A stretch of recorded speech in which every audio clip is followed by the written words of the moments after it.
Very good morning and happy new year to all. As per your demand मैंने HSC board paper की video series आज start की है, जिसमें मैं पहले ऑब्जेक्टिव्स कवर करूंगी जो 2014 फरवरी से लेकर फरवरी 2020 तक पूछे गए हैं। इस सीरीज में मैं answer in one sentence, give one word, fill in the blanks, true and false सब कवर करने वाली हूँ, जो बहुत ही मार्क स्कोरिंग है। So let's start without wasting much time.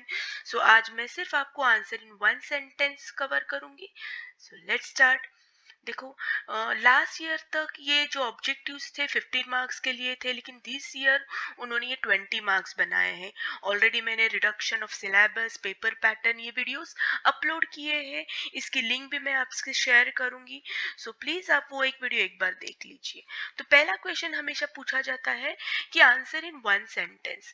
So answer in one sentence, तो आपको आंसर भी एक ही लाइन में देने हैं, ना कि आपको पैराग्राफ में। जैसे कि ये 2014 में पूछे हैं, what do you mean bye carriage inward, तो आपको सिर्फ क्या कैरेज इनवर्ड क्या है एक लाइन में बताना है। जैसे कि मैंने यहाँ पे दिया है, expenses incurred to bring a raw material inside the factory is known as a carriage inward. So it is a direct expenses. ये आप लिखोगे तो भी चलेगा या नहीं लिखोगे तो भी चलेगा, लेकिन इतनी एक वन सेंटेंस आपको लिखना है। ओके, तो इससे आपको आसानी से 1 मार्क्स मिल जाते हैं। नेक्स्ट दिया है, what is the due date. Due date मतलब क्या, जिस दिन हमें पेमेंट करना है उसे हम ड्यू डेट कहते हैं, जिस दिन बिल मैच्योर्ड होगा ड्यू डेट कहते हैं। अब मैंने ऑलरेडी आपको ये सब लिखवा के दिया है, तो आप वीडियो पॉज कीजिए और अच्छे से रीड कीजिए। What is a deficit. अभी डेफिसिट वर्ड पहले कहाँ पे आता है, या हमें वो पहले देखना है कि इनकम एंड एक्सपेंडिचर अकाउंट में ही डेफिसिट आता है। सो हमें सिंपल लिखना है कि debit balance of income expenditure is known as a deficit, या आप ये भी लिख सकते हो, it is a expenditure over income is a non profit concern। तो आप ये लिख सकते हो या ये लिख सकते हो, बस आपको आंसर इन वन सेंटेंस देना है, ना कि आपको पूरा पैराग्राफ लिखना है। बहुत सारे बच्चे ये 1 मार्क के लिए 15-20 मिनट वेस्ट करते हैं और हमारा आगे का पेपर कवर नहीं होता है। Okay, will move to the next. Same, what do you mean by sacrifice ratio. यहाँ पे आप सिर्फ फॉर्मूला भी लिख सकते हो, जैसे कि यहाँ पे लिखा है old ratio minus new ratio, या आप अगर डिटेल्स में लिखना है तो आप ये भी आंसर लिख सकते हो। मैंने दो दो ऑप्शंस आपको दिए हैं, आपके मर्जी से आप लिखो। सो आपको यहाँ पे इमीडिएटली 1 मार्क्स मिलेगा। ये जो गिव वन सेंटेंस है या ये ऑब्जेक्टिव्स है, तो 20 मार्क्स के हैं, तो ये 20 मिनट्स में पूरे ऑब्जेक्टिव्स आपके कवर होने चाहिए, ताकि बचा हुआ टाइम हमें हमारे प्रैक्टिकल्स प्रॉब्लम को मिलता है। Next, which statement is prepared under single entry system. अब ये चैप्टर आपके न्यू सिलेबस में स्किप किया है, सो ये चैप्टर आपको नहीं है। ये लास्ट ईयर का तक था ये सिंगल एंट्री, जो अभी 11 में कन्वर्ट किया है, so ignore it. Next, October 2014 में पूछा गया है, what is a balance sheet. Very simple, balance sheet is a statement showing financial position of the business, या it is in the form of asset and liability on a particular day. What is allotment of share. अभी अभी ये chapter complete हुआ है हमारा, सो allotment of share ये भी मैंने इस चैप्टर कवर किया है, तो मेरे प्लेलिस्ट में जाइए। प्लेलिस्ट में आपको first to 8, I think chapter 8 तक मैंने कवर किया है। चैप्टर 9 जो एनालिसिस ऑफ फाइनेंशियल स्टेटमेंट, वो भी मैं जल्दी आपके लिए लेकर आऊंगी। ठीक है, सो अलॉटमेंट शेयर मतलब क्या, कि जिसमें कंसिडर किया जाता है कि applicant accepting application form up to certain fix number as per resolution passed in meeting of the board of director. Okay, so ये थोड़ा सा बड़ा है, इससे और इजी भी आप लिख सकते हो। जो कंपनी अलॉट करती है पब्लिक को, उसे अलॉटमेंट ऑफ शेयर कहते हैं। Okay, who is a drawer. So very simple, who draw the bill is called drawer. Next, March 15 में पूछा गया है, what is the liability of partners. The liability of partner are join, several and unlimited. हमेशा join होती है, unlimited होती है, several होती है अंडर इंडियन पार्टनरशिप एक्ट 1932। ये आपने नहीं लिखा तो भी चलेगा, लेकिन अगर लिखते हो तो थोड़ा सा इंप्रेशन अच्छा जाता है। सो यहाँ पे भी आराम से हमें 1 मार्क्स मिल जाते हैं। Okay, what is the mean by capital fund, what is a gain ratio. अब हर इसका एक्सप्लेनेशन नहीं दूंगी, ऑलरेडी ये चैप्टर मैंने जब आपको पढ़ाए हैं तब मैंने इसको एक्सप्लेनेशन दिया है, ठीक है। तो ये इस वीडियो में मैं सिर्फ आपको कौन कौन से क्वेश्चन पूछे गए हैं और वो किस तरीके से लिखने हैं, उसको कितने मार्क्स है, वो मैं आपको बताऊंगी। सो गेन रेशियो भी आपको पता है, यहाँ पे भी आप आपका फॉर्मूला भी सिर्फ लिख सकते हो। एन मैंने आपको एक हिंट भी दी थी कि एन है लास्ट में, तो हमारा फॉर्मूला भी एन से स्टार्ट होगा। So new ratio minus old ratio, okay. So ये याद रखो। सो सैक्रिफाई रेशियो इसका उल्टा होगा, old ratio minus new ratio. मैंने हिंट बहुत सिखाई है, प्लीज आप मेरे प्लेलिस्ट में जाइए और सब वीडियो देखिए। So will move to the next. What do you mean by issue of share at premium? Of course face value से हायर देंगे तो उसको प्रीमियम कहते हैं। What is noting charges? तो जब बिल डिसऑनर होता है तो हमें पे करना होता है ड्रॉवी को fee, that is called noting charges. Very simple simple language में मैंने दिया है, आप लर्न कीजिए अच्छे से। What is the bad debts? Amount not recovered from the debtors is called bad debts. ये जुलाई 15 में पूछा गया था। In what proportion general reserve distributed between partners? General reserve distributed in old ratio, ठीक है। Next, which account is debited on payment of dissolution? Of course, realization account is debited on payment of dissolution expenses. What is the statement of affair? Now ये single entry skip किया है आपके syllabus से, so don't read it. What is the surplus? Excess of income over expenditure is called surplus. What do you mean by an analysis of financial statement? ये chapter हमारा बाकी है जो next week या उसके नेक्स्ट वीक तक मैं आपको लेकर आऊंगी।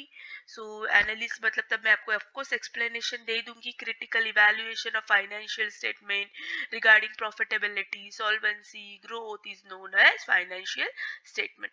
अब यहाँ पे आप पूछोगे, ओके नहीं, ओके यहाँ पे आप पूछोगे कि 2016 में मिस दो ही क्वेश्चन कैसे है? सो ये टोटल 5 क्वेश्चन उन्होंने पूछे होंगे, लेकिन जो 3 क्वेश्चन थे वो शायद इसमें ऑलरेडी रिपीटेड है, तो मैंने वही रिपीटेड क्वेश्चन वापस फिर से यहाँ पे नहीं टाइप किए हैं। इसका मतलब देखो, बार बार बोर्ड लास्ट ईयर के पेपर प्रेफर करता है, तो इसलिए आप भी लास्ट 5 इयर्स के पेपर क्या कीजिए, रेफर कीजिए। भले वो सिलेबस चेंज हुआ है लेकिन पूरा सिलेबस चेंज नहीं हुआ है, सिर्फ स्टेटमेंट ऑफ अफेयर 1-2 चैप्टर उन्होंने स्किप किए हैं, 11 में इंक्लूड किए हैं। सो प्लीज आप लास्ट 5 इयर्स के पेपर एक बार देख लीजिए, एंड डोंट वरी, वो सब पेपर्स मैं आपको यहाँ पे अपलोड कर दूंगी, ओके। तो next, July 16, what is a trial balance? ये 11 में भी सिखाया है हमने। List of debit and credit balance of the ledger is called trial balance. What show credit balance of revaluation? Of course profit on revaluation account show. Who is a payee? Pay is the person or party to whom the amount of bill is payable. What are convertible debenture? जो convert किए जाते हैं wholly or partly after completion of definite period. So ये सब objective आपको अच्छे से पढ़कर जाने हैं। What is a single entry system? ये स्किप किया है चैप्टर सिंगल एंट्री का, so don't do it. What is equity share? सबको पता है जो एसपी के स्टूडेंट है, who does not have preference share, they are the owner of the company, that is equity share. When the bill is said to be honour? When bill is honour when the amount is paid on due date.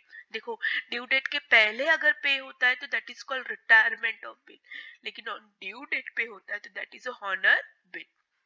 What do you mean by non recurring? Non recurring जो recur नहीं होता है, example आप दे सकते हो, purchase of land, furniture, जिसका खर्चा non recurring, बार बार recurring नहीं होता है। सैलरी हर महीने पे करना होती है हमें, रॉ मटेरियल परचेस हर महीने करना होता है, but purchase of land, machinery ये हर महीने नहीं। So non recurring are capital expenses, you can give the example. Now March 17 को पूछा गया था व्हाट इज रिटायरमेंट? अभी मैंने जो कहा था, ड्यू डेट के पहले जो बिल रिटायर होता है, हॉनर्ड होता है, that is called retirement of bill. Entrance fee, entrance fee paid by the person who intend या who want to become a member of a non profit concern. ये already मैंने सब non profit concern का जब chapter सिखाया है, explain किया है।